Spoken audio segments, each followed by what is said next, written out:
আমি জানি আমার এই ব্লগটার মধ্যে এখন অবধি কিছু অত ইন্টারেস্টিং কিছু হয় নাই, না কোনো পপুলার জায়গায় আমরা ঘুরছি, না কিছু করছি, না খাবারের বেশি ছবি দিয়েছি, না কিছু করছি, জাস্ট টুকটাক অল্প স্বল্প।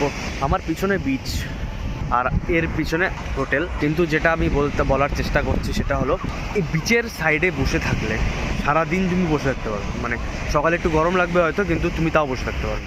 বসে বসে এত ভাবনা চিন্তা করতে পারবে, মানে লাইফের ব্যাপারে এত ডিসিশনস, হার্ড ডিসিশনসগুলো খুব ইজি মনে হবে। কিন্তু নিজেকে টাইম দাও, নিজের সঙ্গে টাইম স্পেন্ড করো, তখন আস্তে আস্তে হয়তো ডিসিশনসগুলো খুব আস্তে আস্তে ইজি হয়ে যাবে।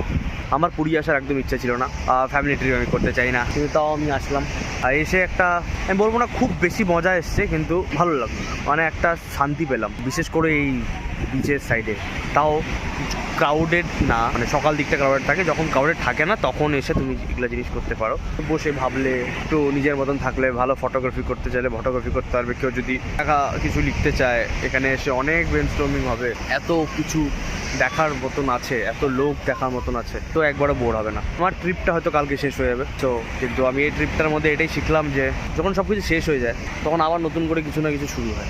Ending is the new beginning. বহুত ফিল্মি ডায়লগ মারি আমি, কিন্তু ওটাই ব্যাপার, আমাদের লাইফটাও একটা ফিল্মের মতো। যদি এটার হ্যাপি এন্ডিং না হয় তাহলে বুঝে যাবা এটা দি এন্ড না, আর ওটা যদি দি এন্ড হয় তাহলে always there will be a happy ending. এটা কেউ একজন বলেছিল, আমি তারটাই ছেপে দিলাম, কিন্তু এটাই সত্য।